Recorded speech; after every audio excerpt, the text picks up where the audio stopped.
Inshuti z'umurongo wacu Info France Rwanda ndetse bavandimwe mwese mumaze kuba kumenyera uyu murongo mukamenyera ibiganiro bitambukaho bitambukijwe na Kayumba Jean Baptiste, nongeye kugira umunezero mwinshi wo kugira ngo mbagezeho ikiganiro, kandi mu kiganiro buri wese aragira uruhare rwo kugira ngo ibintu bijye mu buryo bigende neza.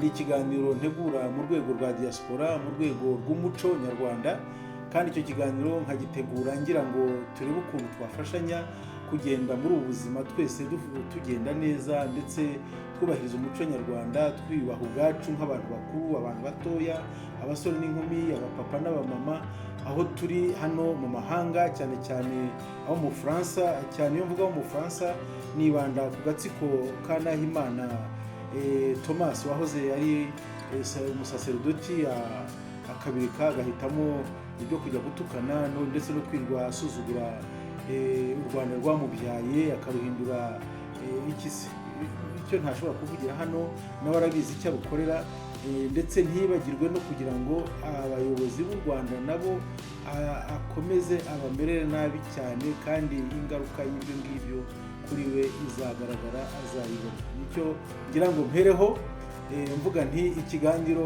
aherutse gutambutsa ndetse bitamaze iminsi urenga umwe, ni uko ubwe yongera kugaruka mu bitutsi, akongera agahamya yuko ari umuntu ufite muri we kamere yo gutukana.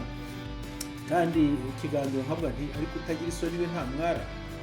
Utagira isoni nta mwara ni umugani abanyarwanda baciye, bawuhereye ko umuntu agera igihe agakabya agakora ibintu bibi bigayitse, nawe ubwo yagombye kumenya bikamutera ikimwaro, kuko niba bitamuteye isoni yibura byagombye no kumutera ikimwaro, dore ko hari umuntu urenga iyo etape ya mbere kugira ngo atagira isoni. Ariko noneho iyo ageze igihe cyo kumwara yagombye kugarukira ku rwego akaba atari ko si bimwora, kumenya bimwaye, noneho akavuga ati ndahagaritse ibikorwa bibi, ndahagaritse ubugambanyi, ndahagaritse ubushizi bw'isoni, ndahagaritse ibikorwa bibi. Nuko abanyarwanda bavuze ngo umukobwa bavuga ko ari umushizi w'isoni, ati maze muhagarare hamwe mbere, akarushaho gutukana. Ntabwo rero babyitiriye umukobwa gusa, nuko ari ikinyarwanda bagira ngo nanone bavuge context, barebe uko bagihagarika neza bakivuge, ariko bakivugiye ku muntu uwo ari we wese w'umushizi w'isoni. Umushizi w'isoni atihanye isoni baramubwira tushira isoni, ahubwo akazamuka mu bugome, mu bushizi bw'isoni, mu bitutsi, akavuga byinshi cyane.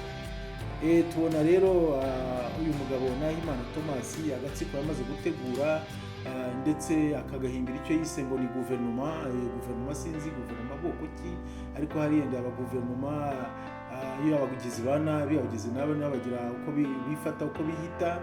Guverinoma y'abatukanyi nayo birashoboka, niba ashaka kuvuga ko guverinoma y'abatukanyi hari guverinoma y'abashizi b'isoni, guverinoma y'abagome, guverinoma y'abanyabinyoma.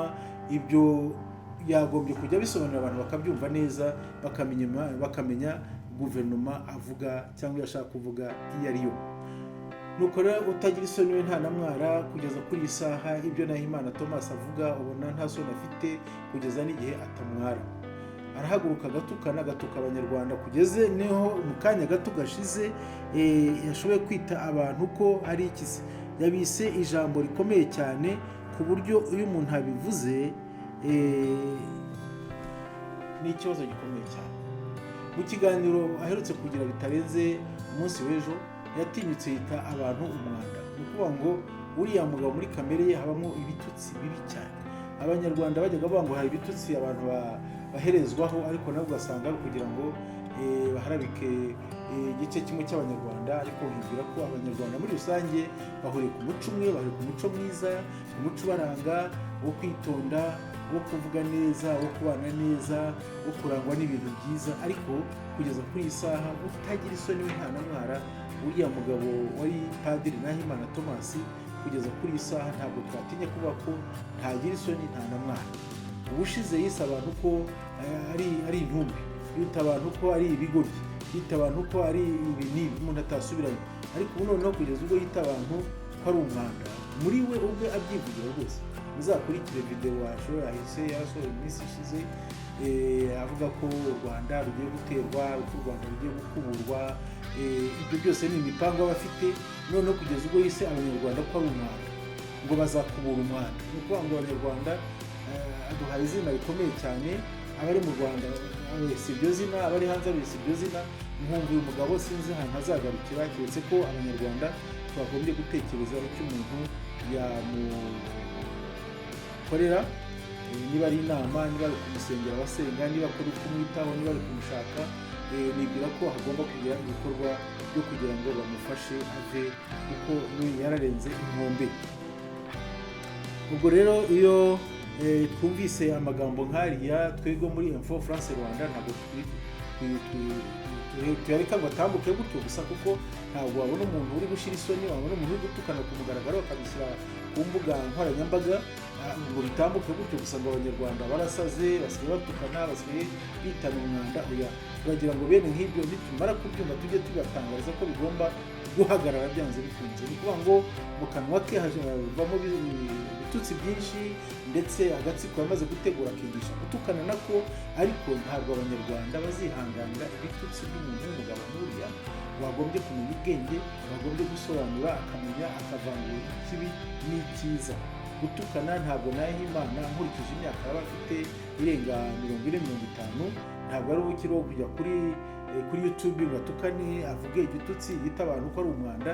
Ni ukuvuga ngo uyu mugabo afite kamere mbi, afite ubugome bubi, ni mubi pe, ni mubi ku buryo turagomba kubimubwira akabimenya, akabyumva, akabisobanukirwa. Ubugome, ububi bwe bumaze kumurenga ku buryo agomba guca bugufi ibyo byose akabireka. Dore ko noneho mu kanwa ke ashoza n'intambara, kumva ko ngo muri Kongo hari kubera intambara, kumva ko izo ntambara zagombye kugenda zikagera mu Rwanda, noneho zikakura ba bandi adashaka ko babaho. Kandi harimo abavandimwe be, harimo ababyeyi, harimo inshuti, harimo paruwasi yayoboyemo, harimo abakirisitu yayoboyemo. Tekereza umuntu ushaka guhanagura u Rwanda rwose, agakubura abanyarwanda, noneho akabita n'umwanda. Ndareba ngasanga abanyarwanda bari mu mahanga dufite uruhare rukomeye cyane, dufite inshingano ikomeye cyane yo kugira ngo tubwire bene wacu, tubabwize ukuri, tubabwire ko ibitukanye cyangwa se imyitwarire nk'iriya itandukanye n'umuco nyarwanda. Mu Banyarwanda umwana muto aratukana bakamukubita akanyafu.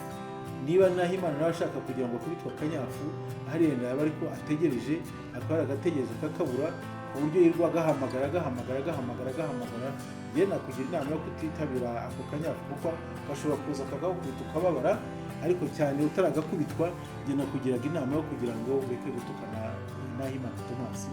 Byatumye ubupadiri bwawe banabukangura, kandi tekereza kugira ngo bakwambure ubupadiri kubera ko watukanye. Ni ikintu giteye ikimwaro, gishebeje cyane ku muntu w'umugabo nkawe, wagombye ko ufite urugo rukomeye n'abana, uri kurera neza. None uri kwica bene rubanda, ubashyira mu bitutsi byawe, ubigisha gutukana, ubagira gutyo, kugira ngo niba uri umupadiri ukaba twarashoboye gushaka, ushoboye kureba urugo ngo uvuge uti ufite abana, abuzukuru, abakwe, abakazana, uvuge uti ndimo meze gutya, wahisemo kugira ngo abanyarwanda ubarogeshe ibitutsi byawe. Icyo gihe rero urumva ko uri mu kaga cyane, kandi ingaruka uzayirengera, kuko niko bigomba kugenda. Ni ukuvuga rero iki kiganiro cyari cyo kugira ngo duhe gasoko uyu mugabo Nahimana Thomas wigize inkozi y'ibibi, akigira umushizi w'isoni, akigira umutukanyi ku mugaragaro, akajya agaragara agatukana ku mbuga nkoranyambaga, agatukana mu buryo bumeze kuriya. Rwose kumva Padiri Nahimana wakoraga umurimo w'Imana, agasoma ivanjiri, ubu akaba yarahisemo gutukana no gushira isoni, biteye ikimwaro Nahimana. Ahubwo ndumva amagambo menshi, inama nyinshi waragiye uzigirwa. Byari igihe cyiza cyo kugira ngo wisubireho, wibuke ko uri umuntu w'umukuru, utakiri umwana cyangwa se utari umushumba uragiye izutuka, ahubwo ukamenya ko umaze kugera mu kigero abantu bagombye kugukamaho amata meza, aho kugukamaho ibintu bihanda, kugukamaho amahwa, kugusaruraho amahwa. Oya, Nahimana Thomas, ibyo ntabwo umuntu abikwemerera, nta nubwo yatuma wongera ukabivuga ejo n'ejo bundi, kuko abanyarwanda aho bari tubyamagane, twamagane iyo miterere yawe, twamagane iyo kamere yawe, ndetse mu bishoboka byose abantu bakora ibishoboka byose kugira ngo bicikeho. Banyarwandakazi turi muri diaspora mu mahanga, icyatunezeza ni uko nk'abanyarwanda twagira umuco uturanga, indangagaciro zabo turazizi, cyane cyane harimo kubahana, harimo rwose gufashanya, harimo ndetse guha agaciro ikintu icyo ari cyo cyose, ariko niba ko atari ko bimeze mu ndangagaciro z'u Rwanda, ibyo ngibyo bikaba bibuzemo, kaba ari akaga gakomeye cyane.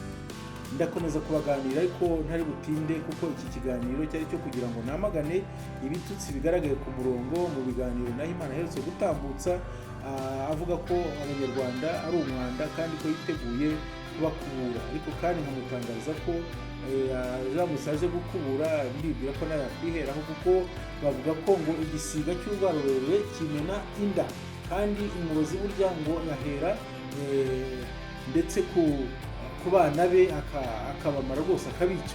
Nibwira ko rero iki kintu uyu mugabo Nahimana Thomas ntabwo twakimushimira, ahubwo twakimugarira, kandi nkararika abanyarwanda bose aho turi, cyane cyane mu mahanga, cyane cyane muri diaspora yo mu Bufaransa, dore ko cyane mu Bufaransa abantu babaye akahebwe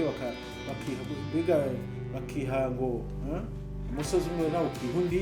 Ibyo ntabwo byagombye gutuma abantu bareka umuco nyarwanda, kuko umuco nyarwanda ni mwiza, utwigisha ibintu byiza, twigisha kubana neza, twigisha kubaha, guca bugufi. Ariko iyo umuntu yatangiye kurenga umusozi, iyo yarenze umusozi hari igihe ahanuka kuri uwo musozi akagera hehe, akagera hasi mu kabande. Padiri Nahimana rero rwose nagira ngo wirinde ko wazahanuka aho hantu umaze kwigeza hejuru mu gahinga, kugira ngo utazahanuka ukagwa nabi. Ariko rero nk'umuntu w'umugabo, kandi nanjye nkaba ndi umugabo mugenzi wawe, ndagira ngo nkubwire ngo reka ubwo bushizi bw'isoni n'ibyo bitukanye, ibyo bitutsi byawe, kuko niwe bizahindura mubi. Abo utuka batagusubiza ni ukuvuga ngo uba wituka, abo utuka ntacyo mupfuye uba wihemukira, ni ukuvuga ngo uba wishyira mu nyenga mbi cyane ibabaje.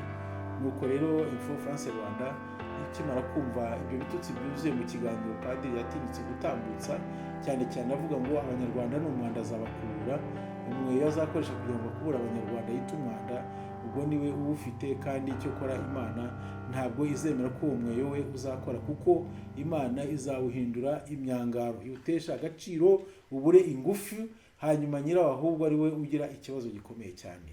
Nagira ngo ne kurondogora cyane ko ikiganiro kitagombye kuba kirekire, cyagombye cyo kwiyama umuntu witwa Nahimana mu bushizi bw'isoni no mu bitutsi afite, kandi tumusaba kugira ngo adatinyuka gukomeza kwangiza abana b'igihugu bicaye hamwe, agenda afatira nabo bize muri seminari, nk'aba Chaste Gahunde, nk'aba Goreti umukobwa wa Nyamurinda utarabyutse abona batukana, ariko noneho akaba noneho ari mu ishuri ryo gutukana kwa Nahimana, mubeshya ko ari umunyangamukuru we, agatinyuka akabeshya uriya Chaste ati uzaba ministre.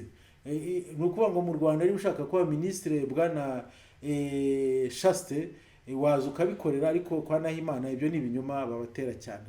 Baragira ngo namwe mujye mutukana ku mugaragaro, ariko nta numwe bizahira, kuko bizaba bibi cyane. Iki kiganiro reka ngifungira ahangaha, mbasaba kugira ngo abamaze kucyumva n'abagiye kucyumva n'abazacyumva mujye mugisangiza abagenzi wacu, kugira ngo tugendane mu biganiro bitangwa na Info France Rwanda ku murongo wawe hakoraho Kayumba Jean Baptiste. Ubifuriza ibyiza, amahoro no kubana neza mu mutekano, mu bwubahane, ibyo biranga agaciro, ibyo biranga umuco nyarwanda. Murakoze cyane, Imana ibaha umugisha.